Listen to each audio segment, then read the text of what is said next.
అందరికీ నమస్కారం. నేను మీ సురేష్ బుడిబుడి, టీమ్ లోకేష్ యువసేన.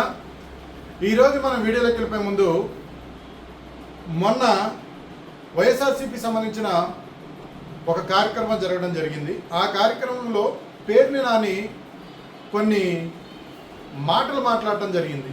అదేంటో ఒకసారి అతను ఏం మాట్లాడాడో విన్న తర్వాత మనం అతని కౌంటర్ ఇచ్చే ప్రయత్నం చేద్దాం.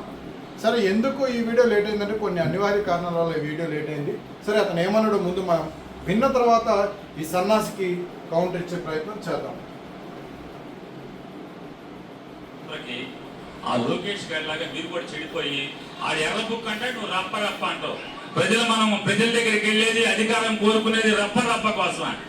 అరే చీకట్లా కన్ను కొట్టి అయిపోవాలరా, నోరు తెచ్చి రప్ప రప్ప ఎన్నిసార్లు అంటావు? సిగ్గు శరమన్నది మనకి. ఎన్నిసార్లు అంటారు? అది అదే పని. చీకట్లో చేయాల్సిన పనులు కూడా పట్టపగలు అసహ్యంగా. ఏంటిది? అదే దానికా నీ రాజకీయం? దానికోసమా? ఆపే పెద్ద నరికోడిని చూసాం, చాలా నరికావు నువ్వు. ఇప్పుడు దాకా ఇప్పుడు వేసావు ఏమన్నా? ఇది బాగు. నేను చెప్పేది ఏంటంటే అల్టిమేట్ గా అంతే. విన్నారు కదా ఈ సన్నాసి సైకో ఏమన్నాడు? గత 5 సంవత్సరాలు ఈ సన్నాసులు, ఈ రౌడీలు, ఈ గూండాలు చేసింది ఏంటంటే రప్పారప్పని. ఎవరైనా ఈ ప్రభుత్వం మీద ఏ ఒక్కడైనా సరే ఎదిరించి ఏదైనా ఆ సమస్యల మీద పోరాటం చేసినప్పుడు ప్రతి ఒక్కరిని కూడా ఈ గతంలో వైసీపీ ప్రభుత్వం ఏ విధంగా అందరినీ రప్పారప్ప అంటూ నరికేసిందో అందరికీ తెలుసు. మద్యం మీద మాట్లాడినా, మాస్కుల మీద మాట్లాడినా, రోడ్ల మీద మాట్లాడినా, అభివృద్ధి మీద మాట్లాడినా, ఇలాగ అనేకమైన ప్రభుత్వం చేయాల్సిన వివిధ కార్యక్రమాల మీద మాట్లాడినా సరే వాళ్ళందరినీ కూడా ఈ ప్రభుత్వం ఏ విధంగా హతమార్చిందో మనందరికీ తెలుసు. ఆ విధంగా హతమార్చడం వల్ల ఈరోజు మరి ఆంధ్రప్రదేశ్ ప్రజలందరూ కూడా వీళ్ళని వైఎస్ఆర్సీపీ పార్టీని హతమార్చి 11 సీట్లకి పరిమితం చేశారు. అయినా సిగ్గు శరం లేకుండా మొన్న వైఎస్ జగన్మోహన్ రెడ్డి ఒక కార్యక్రమానికి వచ్చినప్పుడు, ఎవరో చనిపోతే అతన్ని పరామర్శించడానికి వచ్చినప్పుడు వీళ్ళందరూ కొంతమంది యువకులు వైఎస్ఆర్సీపీలో ఉన్న వాళ్ళందరూ ఏం చేసినా సరే మనం అధికారంలోకి వస్తే రప్ప నరుకుతామని చెప్పేసి కొన్ని ప్లాకార్డులు తీసుకోవడం జరిగింది.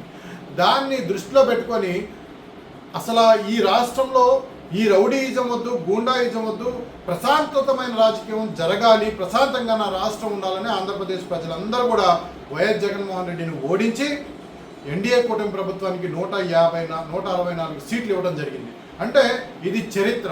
ఇలాంటి చరిత్రని ఈరోజు ఆంధ్రప్రదేశ్ రాష్ట్ర ప్రజలందరూ కూడా ఒక తీర్పుగా, లేకపోతే ఒక దాన్ని బలంగా నమ్మి ముందుకు తీసుకెళ్ళి మిమ్మల్ని పక్కన కూర్చోబెట్టినప్పుడు మీరు చేయాల్సిన పని ఏంటంటే, మేము చేసిన తప్పులేంటి, అసలు మేము ఎక్కడ ఈరోజు రాష్ట్ర ప్రజలకి అన్యాయం చేసాం, మా ప్రభుత్వానికి 151 సీట్లు ఇచ్చారు గతంలో, అసలు మమ్మల్ని ఎందుకు ఇలా పక్కన పెట్టారు, ఇంత దారుణాతి దారుణంగా ఎందుకు ఓడించారు, అసలు మాకు మా పార్టీ చేసిన తప్పిదాలేంటో మీరు ఒకసారి నెమరు వేసుకోవాలి. కానీ మళ్ళీ మనం అధికారంలోకి వస్తే ఈ కన్ను కొడితే ఈ కన్నుకు తెలవకూడదు, ఈ కన్ను కొడితే ఈ కన్నుకు తెలవకూడదు అని ఈ పక్క, అంటే ఇటు మనం ఎవరన్నా నరికేస్తే ఈ పక్క కన్ను కూడా తెలవకూడదు అని చెప్పేసి నువ్వు బహిరంగంగా ఇలా కార్యకర్తల్ని నువ్వు ఎంకరేజ్ చేస్తున్నావు అంటే పేరునని నిన్ను ఏమని పోల్చాలి? ఎవరితో పోల్చాలి? ఏ సన్నాసితో పోల్చాలి? ఎటువంటి గుండాలతో పోల్చాలి? నువ్వు ఒక రాజకీయ నాయకుడువా? అంటే ఈ కన్నుతో కొడితే ఈ కన్ను తెలవకూడదు, ఈ కన్ను కొడితే ఈ కన్ను తెలవకూడదు, ఆ విధంగా చంపాలి తప్ప మీరు రప్ప అని రోడ్ల మీదకి వచ్చి మీరు ప్లాకార్డులు ప్రదర్శించి రాష్ట్రంలో మన పరువు తీయొద్దు. రేపొద్దున అధికారంలోకి వస్తే ఎవడైతే ఎగస్టాలు మాట్లాడాడో, ఎవడైతే మిమ్మల్ని ఇబ్బంది పెట్టాడో వాళ్ళందరినీ నైట్ చంపేయండి, నరికేయండి, మీ ఇష్టం, మీరు ఏం చేస్తారో చేసుకోండి, నాది బాధ్యత. నువ్వు ఇంత బహిరంగంగా నువ్వు ఈ విధంగా కార్యకర్తల్ని నీ పక్కనున్న నాయకుల్ని ఎంకరేజ్ చేస్తున్నావు అంటే నిజంగా నువ్వు ఒక రాజకీయ నాయకుడు అని అడుగుతున్నాను. ఇదేనా మీ తల్లిదండ్రులు మీకు నేర్పిన పద్ధతి, సంస్కారాలను అడుగుతున్నా.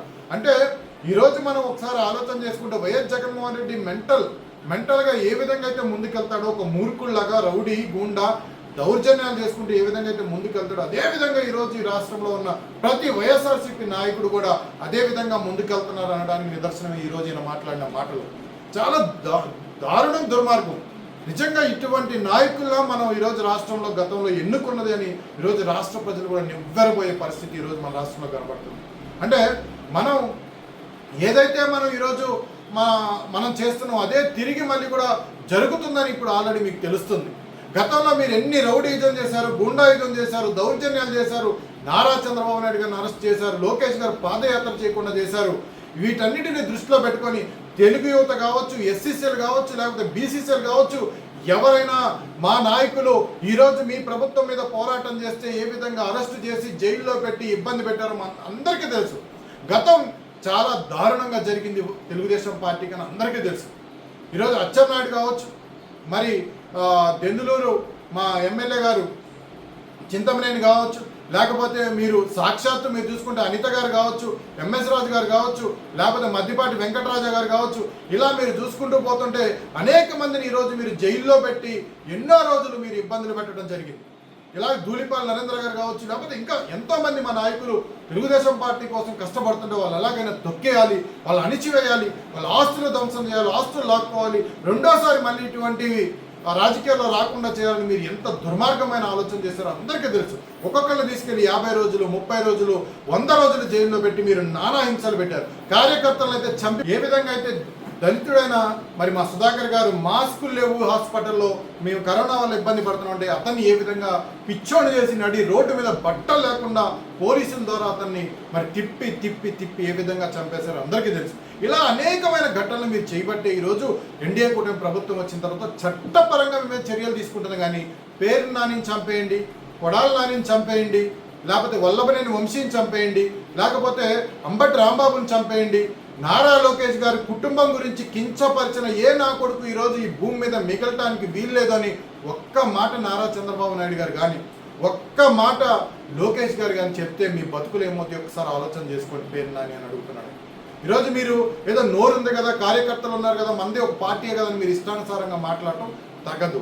మీ మీద చట్టపరమైన చర్యలు, మీరు గతంలో చేసిన పనికి మాలిన పనులు, దౌర్జన్యాలు, గూండాయిజం, రౌడీయిజం, దుర్మార్గం, మీరు ఏ విధంగా అయితే అక్రమంగా ఆస్తులు కూడబెట్టుకొని ప్రభుత్వాస్తులు మీరు దోచేశారో, దొబ్బేశారో వాటి మీద ఎంక్వైరీ చేసి ఈరోజు ముందుకెళ్ళడం జరుగుతుంది తప్ప మీ మీద ఏ రోజు కూడా ఈరోజు నారా లోకేష్ గారిని తిట్టాడు అని చెప్పి ఈరోజు మరి వల్లభనేని వంశీని ఏ రోజో చంపేయాలి. అతను మాట్లాడిన మాటకి నిజంగా ఒక నాయకుడు అతని మీద కక్ష పెట్టుకొని లేకపోతే అతని మీద పగ పెట్టుకొని ఈరోజు ముందుకెళ్తే వల్లభనేని వంశీని మొదటి అధికారంలోకి రాగానే మొట్టమొదటిసారిగా వల్లభనేని వంశీని తల అడ్డంగా నరికి ఆంధ్రప్రదేశ్ గుమ్మానికి ఎలాడిస్తాడు. కానీ అది చేయలేదే.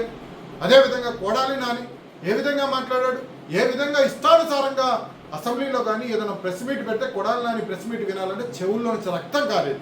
అంటే ఆ విధంగా కొడాలి నాని మాట్లాడు. మరి వాడిని ఏం చేయాలి, వాడిని ఏ విధంగా నరకాలి?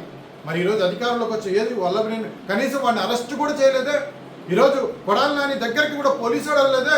అంటే ఈరోజు చట్టపరంగా చర్యలు తీసుకున్నారు. కానీ మీలాగా రౌడీయిజం, గుండాయిజం చేయాలంటే జగన్మోహన్ రెడ్డి సంగతి కూడా చూసే అంత స్థాయిలో ఈరోజు తెలుగుదేశం పార్టీలో మా నాయకులు ఉన్నారు. మీరు ఆ విధంగా ఇబ్బంది పెట్టారు గతంలో, కాబట్టి ఈరోజు చట్టపరంగా తీసుకున్నారు. కానీ మీలాగా రౌడీయిజం, గుండాయిజం చేస్తే మీ పార్టీ కానీ మీ కార్యకర్తలు కానీ మీరు కానీ ఆంధ్రప్రదేశ్ రాష్ట్రంలో కనపడరు, గుర్తుపెట్టుకోవాలి. ఇది మీకు హెచ్చరిక అనుకుంటారా, లేకపోతే మీకు ఇది మేమేదో చెప్తున్నాం అనుకుంటారా, అది మీ ఇష్టం. మీరు కార్యకర్తలకు కానీ రాష్ట్ర ప్రజలకు కానీ ఏదైనా మంచి చెప్పాలి అనుకుంటే, మంచి చేయాలనుకుంటే ఈ రాష్ట్ర ప్రభుత్వం ఏదైతే ప్రజల కోసం చేస్తుందో వాటి మీద విమర్శలు చేయాలి తప్ప ఇష్టానుసారంగా మాట్లాడి మీ కార్యకర్తల్ని మీరు ఉసుగొలిపి ఈరోజు మరి మా కార్యకర్తల మీదకి పంపిస్తే తన్నులు తింటారు, జైలుకి వెళ్తారు, వాళ్ళ భవిష్యత్తులు నాశనం అవుతాయి తప్ప వాళ్ళకి ఎటువంటి ఉపయోగం లేదు. ఇటువంటి మాటలు మాట్లాడి ఇటువంటి వేషాలు వేసే పేరు నాని వెంటనే అరెస్ట్ చేయాలని నారా లోకేష్ గారిని, చంద్రబాబు నాయుడు గారిని, పవన్ కళ్యాణ్ గారిని కోరుకుంటూ మళ్ళీ ఇటువంటి మాటలు మాట్లాడాలంటే వెన్నులో వణుకు పుట్టే విధంగా వీళ్ళ మీద కఠిన చర్యలు, చట్టాలు ప్రయోగించాలని నేను మా నాయకులందరినీ కోరుకుంటూ సెలవు తీసుకున్నాను. జై హింద్, జై లోకేష్ అన్న.